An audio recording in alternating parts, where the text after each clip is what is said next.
네, 스토리가 있는 뉴스, 스토리 뉴스 시작합니다.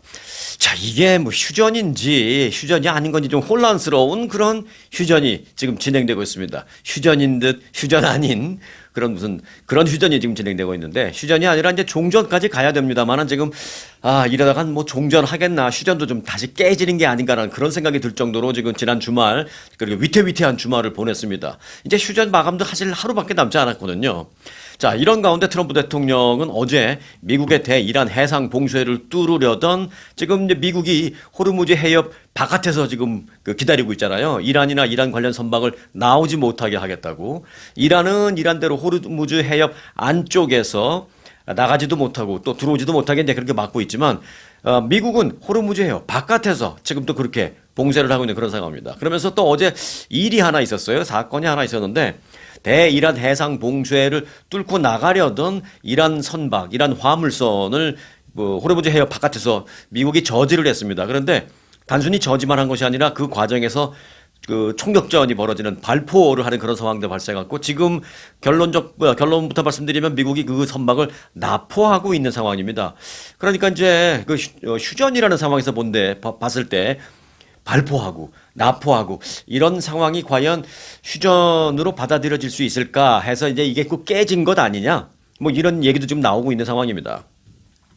정황상 미군이 이란 화물선에 대해서 발포를 하고 그리고 나서 이제 납포한 그것으로 이제 나타나고 있습니다. 이란 선박에 대한 미군의 발포 그리고 선박에 대한 납포가 휴전을 넘어서 이제 종전 협상까지도 우리가 해야 하는데 걸림돌이 되지 않을까라는 우려가 지난 주말에 좀 나왔었습니다.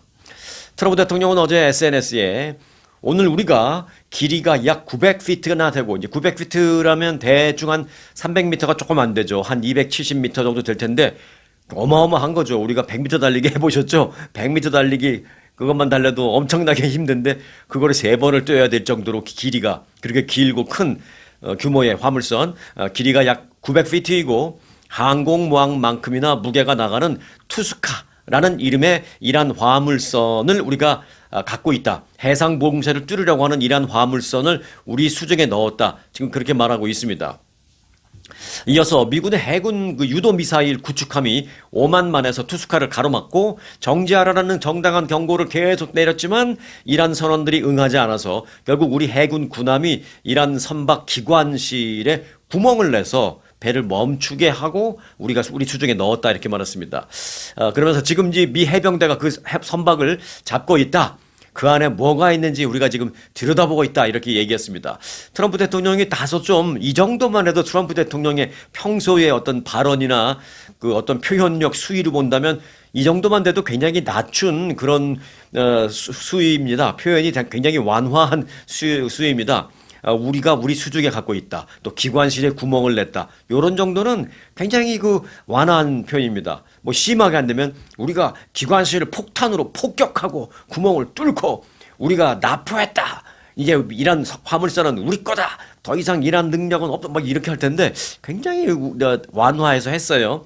그러니까 표현을 좀 완화하긴 했습니다만은 결론은 분명합니다. 기관실에 구멍을 내기 위해서는 뭔가 발포를 했을 것이고요. 그리고 우리 수중에 넣었다라는 얘기는 뭐예요? 지금 납포하고 있다, 잡아놓고 있다, 납포한 상태다라는 것을 이제 결과적으로 얘기한 거죠. 뭐 표현만 다를 뿐이지. 트럼프 대통령은 그러면서 이제 내일 2주 휴전의 종료를 우리는 앞두고 있다 말했습니다. 21일까지잖아요, 휴전 종료가. 오늘은 20일이고. 그러니까 내일 휴전 종료를 앞두고 대이란 그런 그 압박을 최대치로 좀 끌어올리기 위해서 그런 그 납포를 한 것이 아닌가 좀 그렇게 생각하고 있거든요. 그런데 압박을 끌어올릴 수는 있을지 모르겠습니다만은 이제 이란 측이 여기에 대해서 반발하고 있는 것이 문제입니다. 이란 측은 뭐 당장 이거는 휴전 협정 위반이다, 적대행위다 라면서 당장 반발하고 있습니다. 그러면서 전쟁 재개에 대해서 우리는 준비하고 있던 막 이런 얘기까지 할 정도로 지금 지난 주말에 조금 위태한 상황이 좀 지나가셨습니다. 자, 미국은 그 이전에도 이란 항구에서 출항해서 미군의 봉쇄를 뚫고 이렇게 항해하려 한 선박 20여 척을 제지하고 다시 돌아가라고 해서 다시 돌려보낸 적은 있습니다만은 이렇게 기관실에 구멍을 뚫고 총격을 가하고 발포하고 그리고 나서 이제 잡아두는, 납포하는, 이건 이제 처음 있는 일이거든요. 그것도 종전, 아니, 휴전 하루를 앞두고 이런 일이 있어서 지금 이게 좀 뜨거운 감자입니다. 때문에 이제 협상이냐, 아니, 그러니까 협상 재개냐, 아니면 확전이냐, 이 기로에서 이란 측이 이제 이번 선박 납포를 적대 행위로 규정했다라는 점에서 조금 우려스러운 뉴스인 것만은 사실입니다. 하지만 그렇다고 해서 이란 측이 즉각 보복 공격을 했다거나 무슨 반발하는 군사적인 움직임을 했다거나 그건 또 아직 없어요. 그래서 이 휴전 상태를 좀 더 연기하거나 아니면 궁극적인 종전이 이제 뭐 하루 남았는데 바로 종전될 것 같지는 않고요. 지금으로 봐선 가장 최선이 휴전 좀 연장, 뭐 another 2 weeks 연장, 뭐 이런 정도로 볼 수 있는데 그렇게 할 수 있는 찬스는 아직 있습니다. 왜? 이란이 말로는 이거는 적대행위다, 미국은 휴전 협정을 위반했다라고 했지만 이렇다 할 반발을 하지 않았어요. 그래서 조금 희망은 품어볼 수 있겠다 싶습니다. 자, 이런 가운데 그러면은 그 협상의 물밑 작업은 좀 돼가고 있느냐? 이제 중재자 파키스탄은 좀 움직이고 있습니다. 파키스탄 총리는 어제 이란 대통령과 전화 통화를 했다라면서 그래서 이제 2차 회담 중재에 대한 노력을 우리는 주말 동안에도 계속 했다 이렇게 얘기하고 있습니다.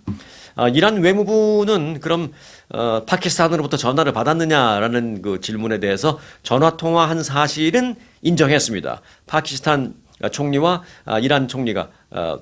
이란 대통령이 통화를 했다라는 건 인정했습니다. 그러나 구체적인 대화 내용에 대해서는 아직 밝히지 않고 있는 그런 상황입니다. 여하튼 파키스탄이 지금 열심히 움직이고 있어요. 파키스탄의 외무장관은 지금의 현안을 최대한 신속하게 풀기 위해서 좀 대화의 필요성을 우리는 알고 있다. 때문에 일단 대화는 필요하다라는 점을 양쪽에 굉장히 강조하면서 주지시키고 있다라고 얘기하고 있습니다. 요런 그 파키스탄 쪽의 얘기를 봤을 때 뭐 당장 종전까지는 아니어도 휴전 뭐 1 week 아니면 뭐 another 2 weeks 연장 정도는 한 내일 정도에 한번 나오지 않을까 그런 생각을 하고 있습니다. 파키스탄은 이란이 미국과 2차 회담에 응하도록 막판 설득에 지금 열을 올리고 있는 그런 모습입니다. 지금 뭐 미국은 땅 때리고 그리고 이제 기다리고 땅 때리고 이제 기다리고 있는 건데 이제 살짝 잽을 맞는데 이란 측에서 과연 그 와중에 2차 회담 하자라고 할지 그게 이제 관건인 거죠. 그래서 이제 파키스탄이 계속 얼르고 달르고 해서 이제 2차 회담 하자고 계속 얘기하고 있는 겁니다. 어제 트럼프 대통령은 또 SNS에 나의 대표단이 파키스탄으로 가고 있다라고 올렸습니다. 그들은 협상을 위해서 내일 그러니까 이제 영상을 보시는 여러분의 입장에서 이 시점에서 본다면 오늘인 겁니다. 오늘 저녁 그들은 파키스탄에 있을 것이다 라고 SNS에 어제 올렸습니다. 그러니까 미국 대표단이 다시 파키스탄으로 갔다라는 얘기죠. 그리고 이제 회담 장소와 관련해서는 제 예상이 조금 빗나갔네요. 저는 이제 제가 지난주에 예상할 때 2차 회담이 있게 된다면은 파키스탄 말고 아마 그 유럽의 중립국인 스위스 제네바 같은 데서 하지 않을까 뭐 이런 예상이 듭니다라고 말씀드렸습니다만은 뭐 지금 상황으로 보면은 굳이 스위스까지 안 가고 그냥 그저 다시 파키스탄에서 할 것 같다라는 그런 그 전망이 좀 우세한 상황입니다. 예. 뭐 제 예상이 맞고 틀리고가 그게 뭐가 중요한디? 그게 뭐가 중요하겠어요? 가능하면 어디냐, 위치, 장소 그게 중요한 게 아니라 빨리 휴전협상 진전되고 종전협상 마무리하고 이게 중요한 거죠. 예, 저는 뭐 잠깐 한번 예측해 본 거 틀려도 상관이 없습니다. 그냥 그저 빨리 이 전쟁이 끝나기만을 바랄 뿐입니다. 자, 여하튼 오늘 내일이 이번 전쟁에 있어서 아주 중대한 분수령이 될 것만은 분명합니다. 그렇기 때문에 내일도 영상 꼭 좀 챙겨 보시기 바라겠습니다. 뭐 혹시 구독 안 하신 분들 계시다면 지금 구독해 놓고 함께 하시기 바라겠습니다. 자, 그런데요. 이 전쟁 와중이잖아요. 지금 뭐. 이 와중에 미국의 안보 최고 수장 FBI 국장인데요. 요즘 음주 가무에 빠져서 흥청망청하고 있다라는 점, 두 귀를 의심할 수밖에 없는 그런 소식이 들려왔습니다. 뭐 잠깐만 전해드릴게요. 네. 캐시 파텔 FBI 국장이 현재 그 전쟁 상황임에도 불구하고 과도하게 음주 가무를 즐기면서 뭐 결근하는 일도 잦다. 툭하면 안 나오고 있다. 이런 얘기가 나오고 있습니다. 근데 이게 무슨 설 그게 아니라 여러 가지 이쪽 저쪽 여러 루트를 통해서 확인해 본 결과 사실로 확인되고 있습니다. 시사주간지 애틀랜틱은 전 현직 FBI 관계자 등 무려 FBI의 전 현직 고위 임원들 20여 명을 취재해본 결과 사실은 확인이 됐다라고 말하면서 캐시 파텔 FBI 국장이 최근 들어서 과하게 음주 가물을 즐기고 결근도 잦다라는 것을 최종 확인했다라고 보도했습니다. 이 보도에 따르면 파텔 국장은 워싱턴 DC와 또 라스베가스 등지의 클럽에서 만취 상태로 목격되는 일은 마주 흔하다고 합니다. 또 파텔 국장이 백악관 당국자들과 또는 정부 고위 당국자들 앞에서 이제 저녁에 일 끝나고 간단하게 맥주 한잔 할 수도 있고 그러잖아요. 그렇게 이제 옮겨서 좀 추가적인 업무 얘기를 하고 그러는 시간에 혼자 그렇게 마셔가지고 혼자 과하게 취할 정도로 비틀거리는 그런 일도 수시로 있었다라는 그 증언이 여기저기서 수도 없이 나오고 있다라고 합니다. 이 과음한 FBI 파텔 국장 때문에 다음날 아침 FBI 회의가 오후로 미뤄지는 일도 여러 번 있었고요. 아침에 하도 연락 안 되니까 그 참모진이 파텔 국장 관저로 가서 막 흔들어 깨우는 일까지도 수도 없이 있었다라고 합니다. 수도 없이 네. 여러 번 있었다. 정확한 문구는 여러 번 있었다. 그렇게 얘기하고 있습니다. 또 작년 10월에는 자기 여자친구와 데이트를 하려고 FBI가 공용 업무로 쓰는 그 제트기에 자기하고 자기 여자친구하고 타서 그거 올라가서 공중에서 데이트하는 이런 일까지 있었거든요. 그때도 문제가 많고 말이 많았는데 어떻게 넘어갔습니다. 네. 그런 여러 가지 이제 추문에 휩쓸리고 있는 FBI 국장인데 더더욱이 참 이해가 안 되고 말이 안 되는 건 지금이 사실 미국이 긴장하고 집중해야 되잖아요. 전쟁 와중이잖아요. 그런데도 정보를 수집하고 해야 되는 가장 최첨단 꼭대기에 있는 FBI 국장이 맨날 저러고 있으니까 지금 문제가 되는 것입니다. FBI 직원이 몇 명이냐? 3만 8천 명 정도 됩니다. 그 3만 8천 명의 미국의 그 수뇌부들, 그 머리 좋은 그 FBI 직원들을 거느리고 있는 FBI 국장의 이 불안한 행보에 대해서 지금 여기저기서 우려의 목소리가 드디어 터져 나오고 있습니다. 이 애틀랜틱 보도가 나온 거에 대해서 다른 사람들이 그게 아닌데라고 말하는 사람 없고요. 딱 한 사람 아니라고 하는 사람이 있습니다. 네. 바로 캐시 파텔 국장. 말도 안 된다. 명예훼손으로 소송하겠다. 지금 그러고는 있어요. 근데 그 외에 다른 참모진이나 이런 사람들은 아무 말 안 하고 있는 그런 상황입니다. 올 게 왔다. 터질 게 터지고 있다. 그런 얘기죠. 특히 이란과의 전쟁 와중에 이란이 미국을 상대로 테러를 감행할지도 모르는 제가 가장 우려했던 게 그거잖아요. 이번 전쟁 터지자마자 제가 가장 우려했던 게 그거죠. 슬리핑 셀 같은 거 미국에 있는 잠자고 있는 그 조직원들 슬리핑 셀 또는 외로운 늑대들 이런 그 불순부자들에 의한 테러가 가장 걱정이 된다. 그 걱정 우려를 표명했었는데 지금 사실 그래서 그런 거 우리가 대비책 세워야 되잖아요. 그 대비 세우기 위해서 제일 중요한 게 뭡니까? 정보잖아요. 그렇게 정보를 모으고 판단을 하고 분석을 해야 하는 FBI 국장이 이러고 있다는 데 대해서 여기저기서 지금 많은 걱정을 하고 있는 상황입니다. 내부의 우려가 굉장히 크다라고 합니다. 실제로 그 내부에서는 국내 안보 그리고 어떤 법 집행 분야의 핵심 인사인 FBI 국장이 저러고 있으니 어떤 일이 발생할 때 민첩하게 대응하기 우리가 어려운 것 아니냐라는 그런 자괴감 같은 게 많이 돌고 있다라고 합니다. 한편 파텔 국장은 트럼프 대통령이 해임을 검토하고 있다라는 어떤 장관급 내지는 차관급 그 고위 당국자들 그 보도가 나올 때마다 최근 들어서 빠지지 않고 나오고 있는 대표적인 인물이 바로 이 FBI 국장입니다. 아직 트럼프 대통령이 이렇다 할 말을 하지 않고 있습니다만은 아마 다음 어떤 교체설이 나올 때는 가장 영순위가 FBI 국장이 아닐까. 지금 고위 공직자 사회에서 다 그렇게 생각하고 있다라는 것입니다.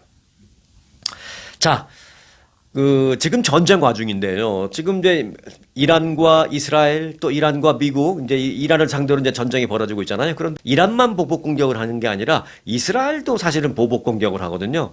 이스라엘이 이란을 향해서 공격한다. 이거는 그냥 전쟁인데 이스라엘이 이란이 아닌 다른 데다가 공격하는 건 그것도 일종의 이스라엘로 보면 보복 공격인데 대표적인 게 어디냐? 레바논이거든요. 레바논. 왜? 레바논 남동쪽에 그쪽에 보면은 헤즈볼라, 그러니까 친이란 무장정파 헤즈볼라의 거점이 레바논 남동부 쪽에 있거든요. 그러니까 이스라엘이 계속 그쪽을 향해서 공격을 합니다. 그러니까 이스라엘이 친이란 무장정파에 대한 공격이라고 볼 수도 있지만 어떤 그 지리적으로 보면 영토라는 측면에서 본다면 이스라엘이 레바논을 공격하는 거거든요. 이건 정치적인 이런 걸 떠나서 이제 영토적인 걸로 본다면. 자, 그래서 이제 레바논의 어제 오늘 얘기가 아니라 오래전서부터 이제 필요했던 게 저거예요. 평화유지군. 유엔에서 보내는 레바논 평화유지군인데 이게 한 20년 됐습니다. 벌써 간지가. 그런데 그 레바논 평화유지군 중에서 한국 군인들의 인기가 그렇게 급상승하고 한국 군인들 좀 더 보내달라라고 하는 그 레바논 현지 주민들의 얘기가 있어서 그 스토리 좀 잠깐만 좀 전해드릴까 합니다. 자, 한국 정부가 지난 토요일 하나 발표한 그 성명이 있는데 일단 그 성명 내용, 한국 외교부 발표 내용 먼저 좀 전해드린다면 친이란 무장정파 헤즈볼라에 의해서 레바논 평화유지군 사상자가 발생한 일이 있었거든요.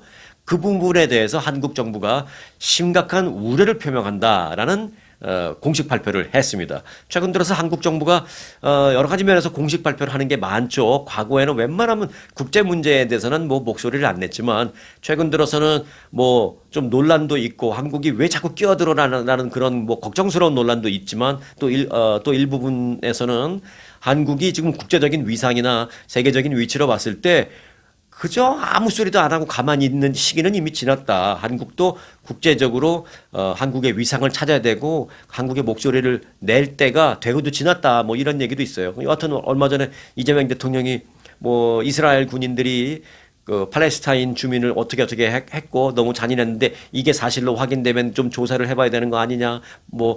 보편적 인권은 우리가 중요시해야 한다. 요건 이제 올렸더니 이제 그거 놓고 이제 한국의 여야가 많이 논란을 벌이고 대립을 했죠. 이제 그 얘기를 하려는 건 아니지만 그 이후에 이번 정부 들어서 이제 국제적인 문제에 있어서 심플하게 이제 목소리를 내는 게 좀 있더라고요. 그래서 이제 이번 외교부가 레바논 내에서 발생한 그 평화유지군에 대한 공격, 그로 인한 사상자 발생, 이 부분에 대해서 레바논에 대해서 궁극적으로는 이제 헤즈볼라죠. 헤즈볼라에 대해서 심각한 우려를 표명한다. 요거를 올렸습니다.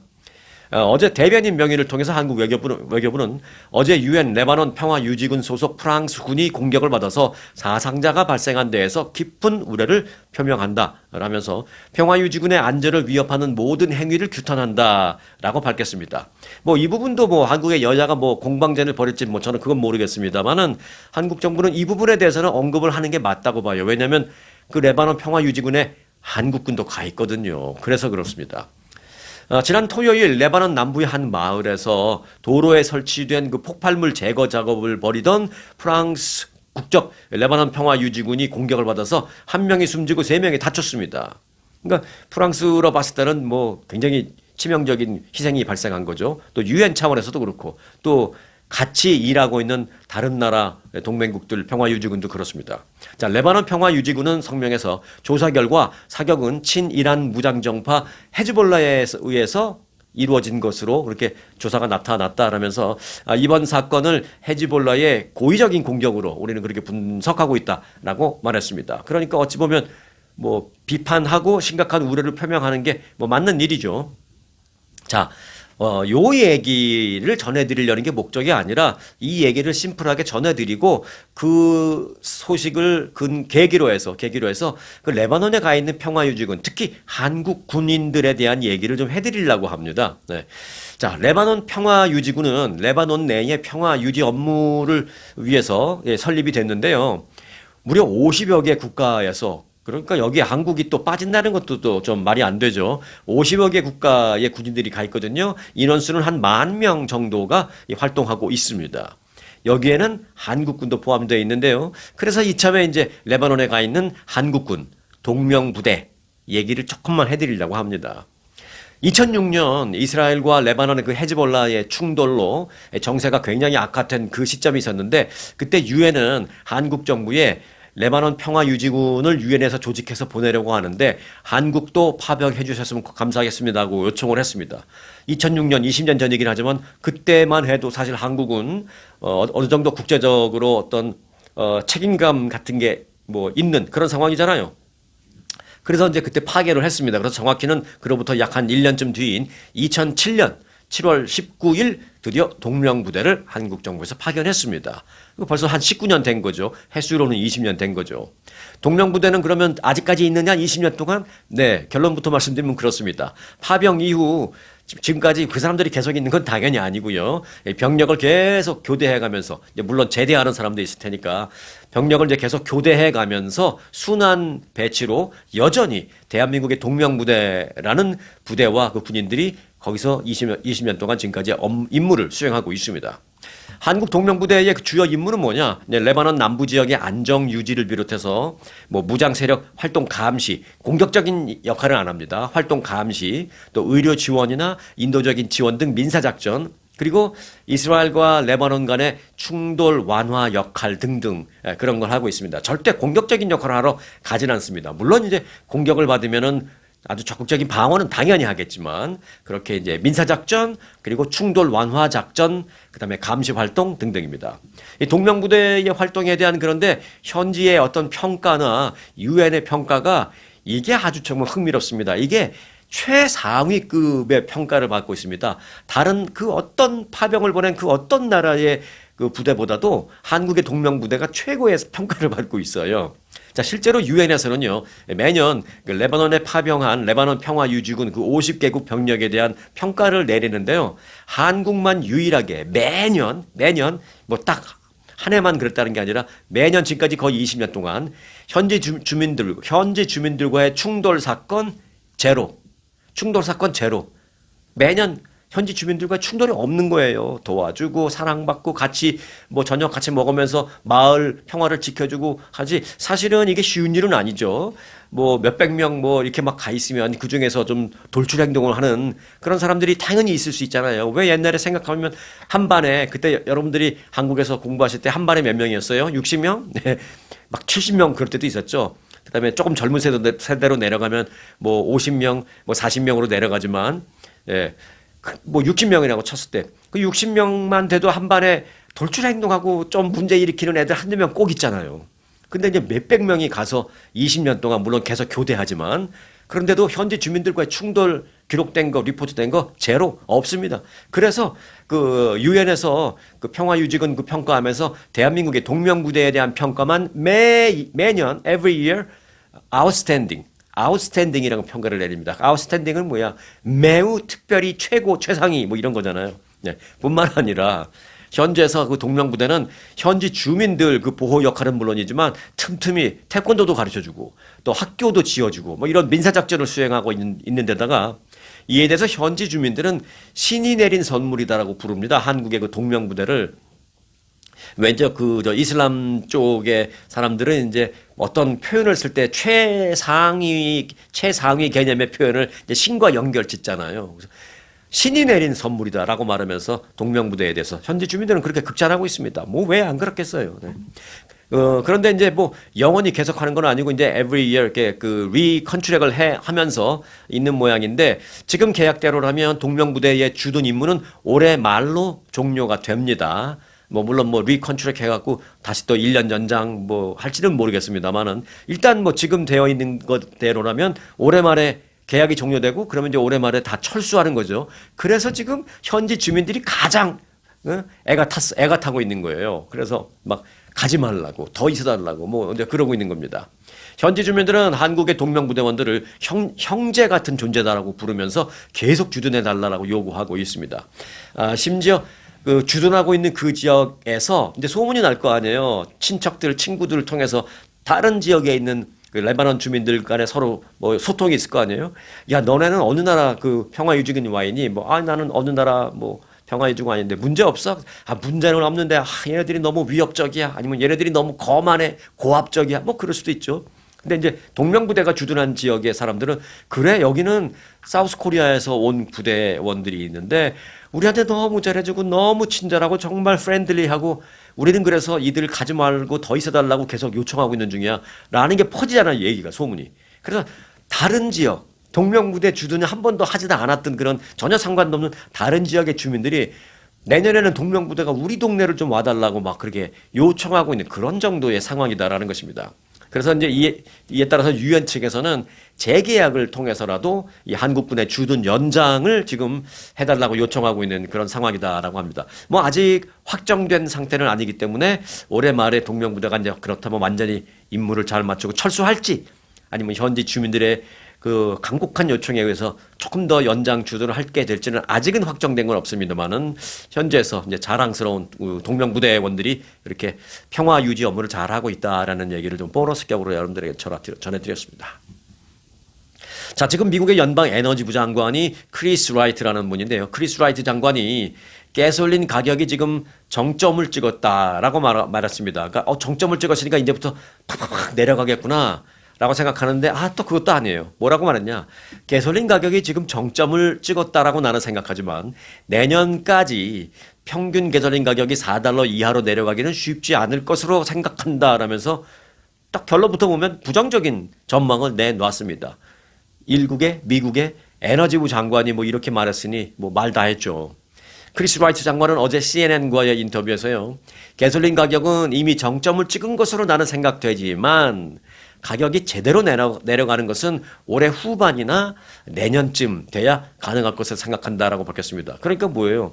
올해 뭐 정점이고 나발이고 뭐 그렇다고 쳐서 뭐 올 말까지는 좀 비싼 이 가격이 계속 갈 거다라는 얘기를 그냥 연방 에너지부 장관이 시인해버린 겁니다.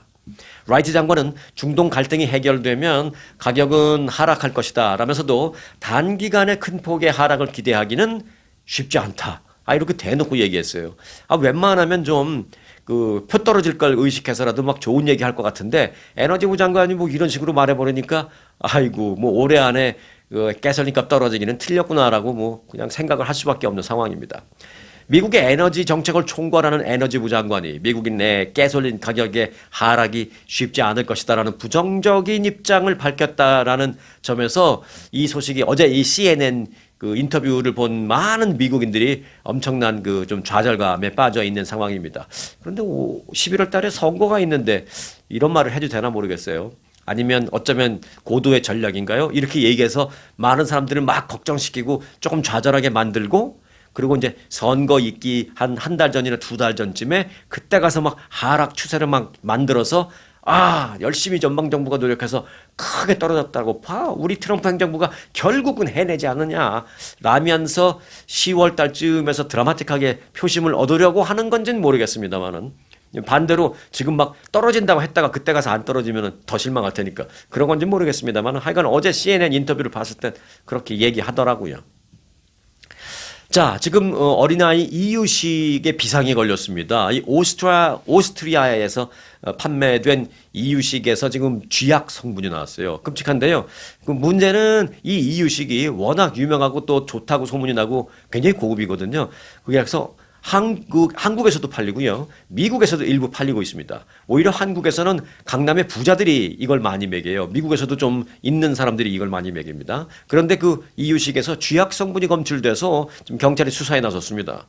오스트리아 남동부 부르게란트주 이 경찰은 아이젠슈타트에서 한 시민이 신고한 이유식 샘플을 분석한 결과 실제로 쥐약 성분이 나왔다라고 밝혔습니다. 뭐 시민이 쥐약 성분이 나왔다고 신고한 건 아니지만 이게 이상하다. 이거 먹고 우리 애가 완전히 중환자실에 입원했다. 막 이렇게 신고했거든요. 근데 이 이유식이 미국과 한국에서도 일부 판매되고 있다고 앞서 말씀드렸죠. 그래서 이제 걱정인 겁니다. 경찰은 인접국 체포와 슬로바키아에서 압수된 이 이유식에서 독성 물질이 검출됐고 썩은 냄새가 난다라는 그런 신고도 있었다라고 덧붙였습니다. 자, 문제가 된 제품 제가 이름 말씀 안 드렸네요.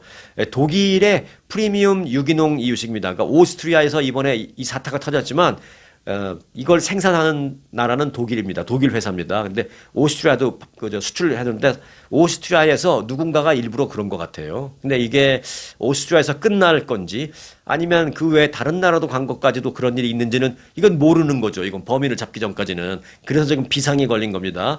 제가 제품 브랜드 네임을 알려드릴게요. 힙이라는 브랜드 네임입니다. 힙, HIPP, HIPP. 라는 그 브랜드에서 당근과 감자로 만들었다라는 제품입니다. 이유식이에요, 이유식. 유럽에서는 아주 고급 이유식 브랜드로 뭐 오랫동안 유명하고요. 미국과 한국에서도 조금 잘 사는 사람들을 중심으로 이게 많이 팔리고 있습니다.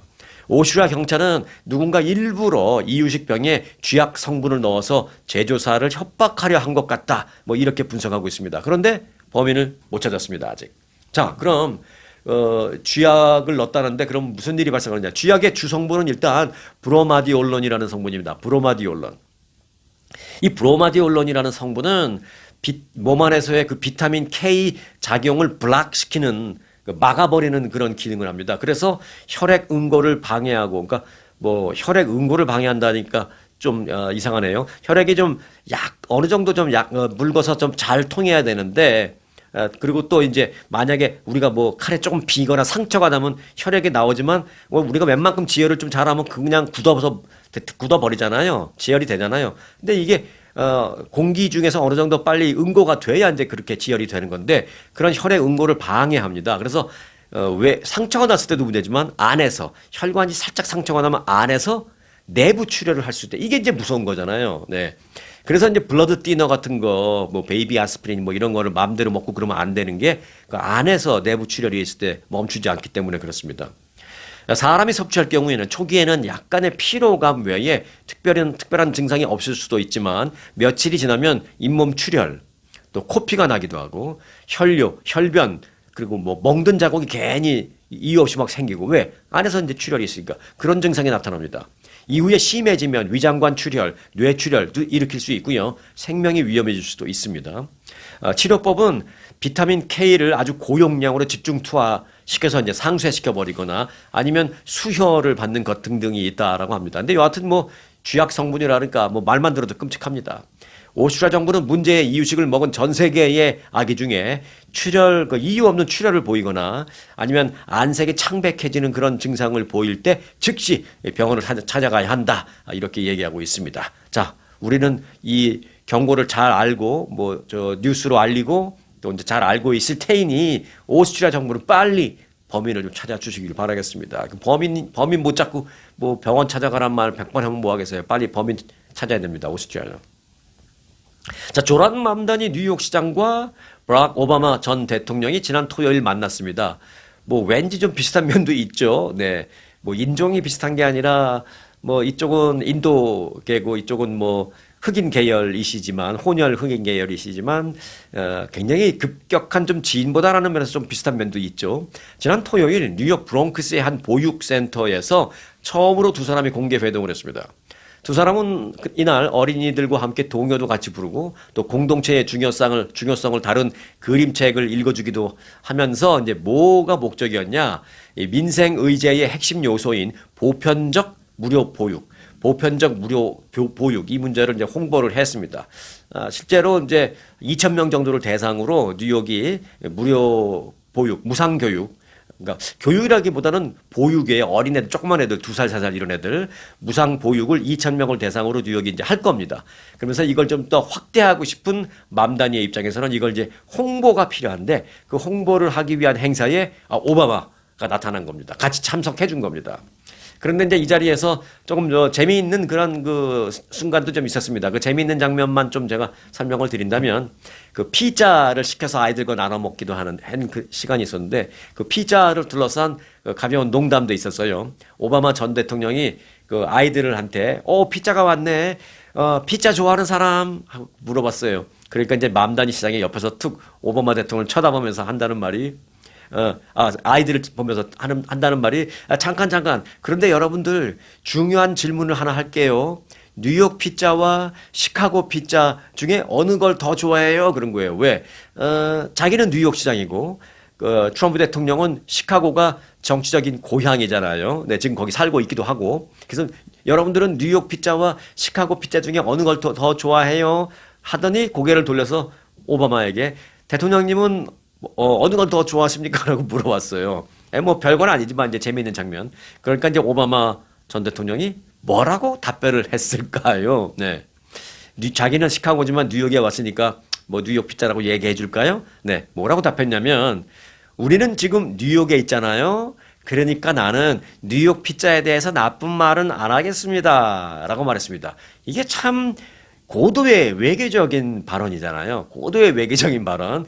그 대충 무슨 뜻인지를 알겠고 무슨 의미인지는 알겠지만 상대방이 또 그렇게 기분 나쁘지 않고 그냥 한번 툭 웃고 넘어갈 수 있는 아주 고도의 그런 외교 전략 발언. 그래서 참 오바마 전 대통령이 그런 어떤 수사, 표현력, 외교적인 표현법 뭐 이런 건 참 능하다라는 걸 볼 수 있는 한 장면이었습니다. 그런데 뭐 참고로 말씀드리면 뉴욕 피자, 시카고 피자 왜 그런 얘기가 어제 나왔냐면 뉴욕 피자와 시카고 피자가 사실은 미 전국적으로 봤을 때는 양대 산맥이에요. 양대 산맥. 그리고 특징도 확연히 구분이 됩니다. 뉴욕 피자는 좀 얇고 바삭바삭한 그런 특징이 있고요. 특히 이제 도 같은 데가. 그리고 시카고 피자는 좀 도가 두툼하고 이런 먹는 부분도 좀 두툼한 그런 피자로 유명합니다. 그래서 어느 게 더 맛있다 이렇게 볼 수는 없죠. 뭐 호불호가 있고 자기가 좋아하는 스타일은 있을지 몰라도 그런 특징이 있는 양대산맥 피자 관련된 얘기가 그날 아주 재미있게 있었습니다. 어린이들이 근데 또 제 눈에는 또 남들보다 더 재밌게 들린 그런 장면이 있었는데 어린이들이 그 뉴욕 맘다니 시장한테 뭐라고 그랬냐면 그러니까 오바마는 약간 할아버지 같은 느낌이잖아요. 아이들이 봤을 때. 맘다니는 아빠 같은 느낌이잖아요. 맘다니 시장한테 시장님 K-팝 디몬 헌터스에 나오는 그 소다팝 하면서 하는 그 노래 있어요. 저도 그 부분밖에 몰라요. 그 소다팝 마이리를 소다팝인가? 네. 그런 노래 있는데 굉장히 유명하죠. 그 소다팝 노래 불러달라고 애들이 막 그런 거예요. 그러니까 맘다니는 내가 불러주고 싶은데 가사를 정확하게 몰라 막 그랬어요. 그러니까 오바마 전 대통령이 옆에서 맘다니 시장에 그 등에 손을 딱 얹고 아이들한테 여러분 방금 여러분이 이 시장을 아주 늙은 사람처럼 느끼게 만들었네요. 여러분들이 이 시장을 아주 늙은 것처럼 느끼게 만들어줬어요. 하면서 막 웃기게 했어요. 그러니까 맘다니는 그러고 보니까 엄청나게 늙은 기분이네요. K-팝 디몬 헌터스 소다팝 노래 제가 열심히 좀 배우겠습니다라고 말하면서 웃고 끝났습니다. 근데 K-팝 한류라는 게 이런 전직 대통령, 현직 뉴욕의 시장 그리고 아이들과 있을 그럴 때도 어떤 대화의 주제가 될 정도로 아이들이 전 세계 최고의 전 세계가 좀 그러면 미국 최대의 도시라는 뉴욕의 시장한테 K-팝 노래 불러달라고 할 정도가 됐다라는 생각이 들면서 저는 그 장면이 다른 미국 사람들이 봤을 때는 어떨지 모르지만 저는 그 장면이 훨씬 더 웃기게 재밌게 보여줬다라는 말씀을 드리겠습니다. 여하튼 그리고 중요한 거 그게 아니고 이제 무상 보육 얘기였는데 그래서 뉴욕이 이제 맘다니 시장이 2살짜리를 대상으로 2,000명의 저소득층 아이들 2살짜리를 대상으로 2,000명의 무상 보육을 시작한다고 합니다. 이제 샘플격으로. 그래서 뭐 반응 좋고 효과 좋고 예산에 문제가 없으면 확대 뭐 이런 걸 하려고 그날 그런 걸 발표했습니다. 그 발표를 하는 자리에서 피자 얘기도 나오고 K-팝 얘기도 나오고 그랬었던 겁니다. 자, LA 인근 오렌지 카운티에서 발생한 기상천외한 사건 스토리 하나 전해드리겠습니다. 뭐 사건이라기보다는 조금 가벼운 터치로 들어주시면 되는데 그럴 수도 있겠구나 라는 정도의 생각을 하시게 될 겁니다, 아마. 자, 오렌지 카운티에서 레고 세트, 레고를 이만한 큰 박스에 레고 세트 있잖아요. 그 어린아들이 얼마나 좋아해요.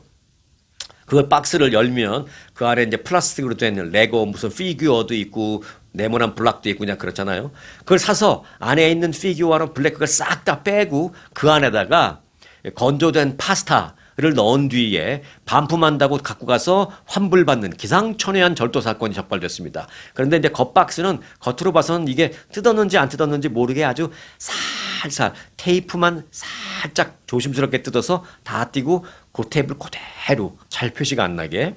자, NBC 보도에 따르면 올해 28살의 남성 자렐 오거스틴이라는 사람은 어바인을 중심으로 한국 분들 많이 살죠. 어바인을 중심으로 이 오렌지 카운티 지역의 타겟 매장, 월마트 매장을 다 돌면서 수십 차례 레고 세트를 구매했습니다. 이후 집에 가서 박스를 살짝 개봉해서 안에 들어있는 그 캐릭터 모형이나 피규어 부품들을 모두 빼낸 다음에 그 안에다가 다시 건조된 바짝 말라져 있는 드라이된 파스타를 채워서 가져가서 테이프 딱 붙여서 가져가서 반품한 혐의로 체포되었습니다. 수사 결과 오거스틴은 최소 70차례 이상 동일한 범죄를 계속 저질렀으며 피해액은 다 합치니까 한 3만 4천 불 정도 된다라고 합니다. 그러니까 뭐 엄청나게 뭐 사회적 파장을 일으킨 그런 건 아니지만 이게 이런 유형의 범죄로는 처음이라서 이게 지금 화제가 되고 있는 거예요. 자, 레고 세트는 이제 소형의 경우 작은 거는 뭐 한 100달러 미만짜리들도 있습니다만은 좀 대형이거나 어떤 희귀품일 경우에는 500달러에서 1000달러 넘는 것도 많이 있습니다. 특히 그 도난당한 레고 중에는 스타워즈 시리즈 등 이 고가의 제품이 다수 포함되어 있는 것으로 되었습니다. 왜 안 그렇겠어요? 어차피 한번 그런 범죄를 하려고 하는데 뭐 40불짜리 갖고 하겠어요? 이왕이면 500불이나 1000불 넘어가는 것들 하겠죠. 한 번을 하더라도.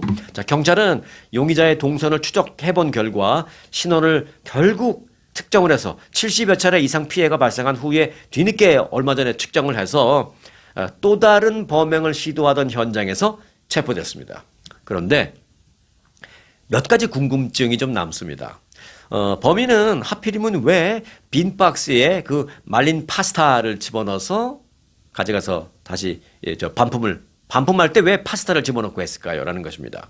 네, 그건 레고 제품과 레고 제품 같은 그 플라스틱, 그러니까 레고 제품이 플라스틱 만들었죠. 딱딱한 플라스틱. 그런 그 플라스틱 제품과 그 파스타의 두 가지 공통점 때문입니다. 첫 번째, 공통점은 뭐냐? 플라스틱과 이 건조된 파스타는 일반적으로 무게가 좀 비슷하답니다. 네, 한 움큼 예를 들어서 들었을 때 무게가 비슷하답니다. 때문에 반품을 받는 직원이 박스의 겉이 뭐 심하게 상하지 않았다면 손으로 들었을 때 특별한 차이를 못 느낀다라는 것입니다. 자, 두 번째는 박스가 흔들렸을 때 나는 소리가 비슷합니다. 말린 파스타를 박스 안에 넣으면 반품 받는 직원이 그러냐고 이제 받아서 이렇게 자기한테 갖고 갈 때 슉 소리가 날 거 아니에요. 그때 나는 소리가 그 안에 플라스틱이 들었을 때 이렇게 움직였을 때 나는 소리하고 거의 비슷하답니다. 파스타를 넣어놓으면. 그럴 수 있겠구나 싶은 겁니다. 때문에 직원들이 그 반품을 받은 다음에 박스의 겉에 큰 이상이 없어 보이면 그냥 반품을 쉽게 받아준다는 것입니다. 그런데 이제 한 가지 추가적인 더 궁금증. 이 사람이 이렇게 70번 넘게 계속 범죄를 할 때까지 어떻게 그때까지 계속 안 들켰을까 하는 점도 흥미로운데요. 일반적으로 타겟이나 월마트 또는 뭐 코스코 같은 그런 대형 업체들의 경우 하루에도 반품이 수도 없이 들어오기 때문에 그 반품 받는 전담 직원들이 그렇게 반품을 받은 후에 박스가 겉으로 이렇게 봤을 때 뭐 심하게 뜯겨져 있지 않는 한, 그리고 이 사람이 자기가 뭐 얼마 조심스럽게 그걸 다시 닫았겠어요. 겉으로 봤을 때 꼭 안 뜯은 것처럼 가져갔을 거 아니에요. 그렇게 딱 봤을 때 뭐 안 뜯은 것 같은 느낌이 있을 때, 그럼 그 직원이 또 그걸 얼마나 열심히 보겠어요. 뭐 살짝 뜯어보고 그렇게 안 하거든요. 겉으로 눈으로 봤을 때 뭐 바쁘니까 하루 종일 수도 없이 반품이 들어오니까 특별한 문제가 없는 한 어떻게 되느냐?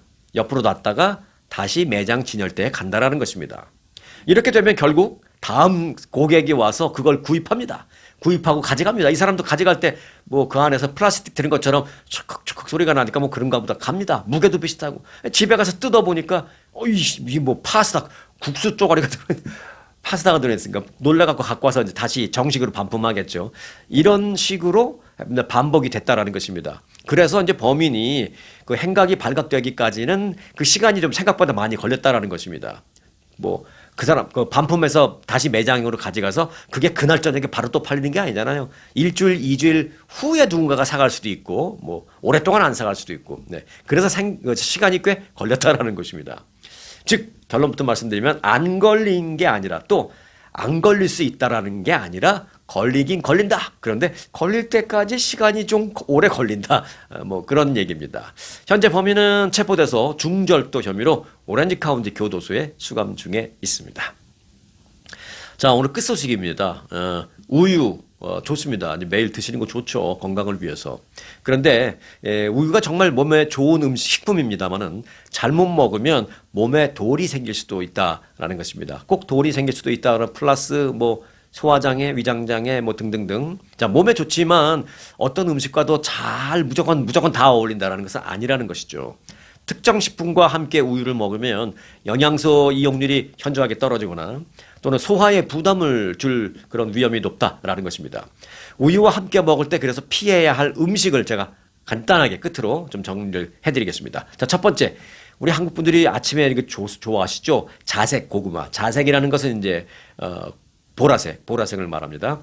자색 고구마입니다. 이 자색 고구마와 우유를 같이 먹는 분 저도 많이 봤어요. 그런데 이게 별로 그렇게 권장되지 않는다고 합니다. 왜?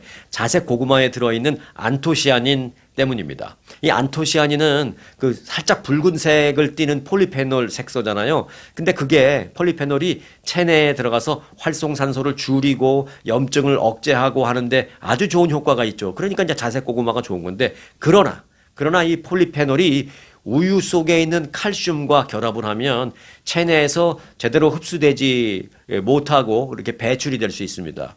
그래서 아니면 또 그 흡수되지 못하고 배출된다라는 건 뭐예요?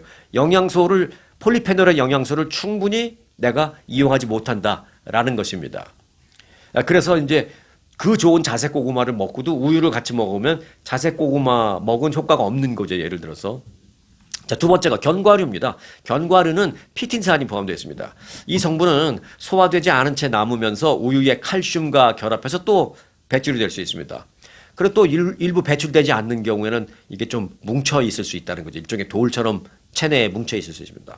또 일부 견과류에 많은 그 수산 성분은 칼슘과 만나서 수산 칼슘을 형성하게 됩니다.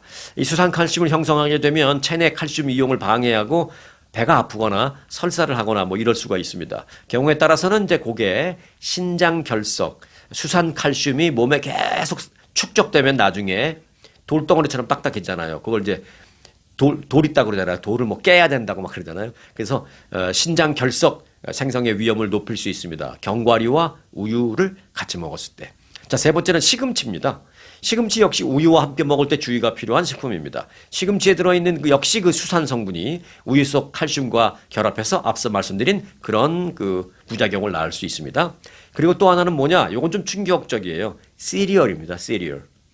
시리얼 아침에 미국 사람들 시리얼 말아 먹잖아요. 우리 2세들 다 아침에 학교 가기 전에 애들 그렇게 먹잖아요. 근데 사실은 뭐 애들까지는 그렇다 치더라도 조금 나이 든 성인들의 경우에는 생각해 볼 필요가 있습니다. 시리얼에 있는 당, 이게 달잖아요. 그러니까 맛있으니까 애들 먹잖아요. 시리얼에 있는 그 당류와 우유 속에 그 유당, 우유에도 유당이 있거든요. 그 유당에서 유래한 그 갈락토스가 함께 작용을 하면서 소화기관에 급격한 부담을 줄 수 있다라는 것입니다. 뭐 크게 잘못된다기보다는 꽉 뭉치는 거죠. 그래서 어른들은 그 함부로 시리얼에 우유 팍팍 빠서 먹으면 좀 그래요. 근데 오래전서부터 그렇게 먹어오신 분들은 그건 fine. 그분들은 이제 이미 내 몸에 그렇게 적응이 되어 있기 때문에. 특히 아침에는요, 이 몸의 신체 장기가 완전하게 활성화되지 않은 그런 상태이기 때문에 일어나자마자 바로 그냥 시리얼에 우유 벗어 먹는 거는 급격히 더 소화에 큰 부담을 줄 수 있다는 것입니다. 때문에 소화 능력이 좀 평소에도 떨어진다라고 생각하시는 분들은 아침에 시리얼에 우유 부어서 드시는 것 좀 고려해 보시기 바랍니다. 끝으로 한 가지 더 전해드릴까요? 매운 음식입니다. 왜 그 TV 보거나 유튜브를 보거나 그러면 외국 사람들, 한국의 뭐 불당면 이런 거 먹고 매우니까 막 우유 마시고 그러잖아요. 뭐 20살, 21살 젊은 사람들은 괜찮습니다만은 그게 아무나 함부로 그러면 안 돼요. 매운 음식을 먹은 뒤에 우유를 마시는 경우는 입안에서는 매운 거를 조금 잠재워주니까 어떨지 모르지만 이게 항상 도움이 되는 건 아닙니다. 우유에 들어있는 칼슘과 그 카제인 단백질이 위산 분비를 촉진시킬 수 있습니다. 가뜩이나 매운 걸 먹어갖고 위가 놀래 있는데 이로 인해서 위 점막에 자극을 더 심하게 줄 수 있습니다. 사실은 매운 거 먹어서 자극이 됐는데 우유를 먹으면 거기서 작용을 해서 더 자극을 심하게 줬습니다. 그래서 위염이나 위궤양이 있는 경우에 증상을 악화시킬 수 있습니다. 예, 그러니까 이제 매운 음식을 먹고 그러면 다른 뭐를 먹을까를 고민하지 마시고 매운 음식을 안 드신다고 생각하시는 게 나을 것 같다고 저는 그렇게 봅니다. 매운 음식으로 인한 자극을 줄이려면 우유를 마시면서 자극을 줄인다라고 생각하기보다는 그냥 좀 덜 맵게 드시는 게 낫지 않을까 저는 그렇게 생각합니다. 우유가 몸에 좋은 건 사실입니다만은 뭐 모든 일들이 또는 모든 것들이 다 그렇듯 좋다고 무조건 아무 때나 다 좋은 건 아니니까 이런 부분 잘 고려해서 우유도 잘 드시기 바라겠습니다. 자, 오늘도 건강한 하루 되시기 바라겠습니다. 오늘 영상 마치겠습니다. 아주 특별한 아주 즐거운 아주 기분이 좋은 아주 편안한 아주 행복한 아주 추억의 남을 같은 코스, 같은 일정이라도 추억은 차이가 납니다. 고객 만족도 1등 아주투어. 내 인생 최고의 순간 1등 여행 아주 좋은 아주 투어 아주 좋은 213-388-4000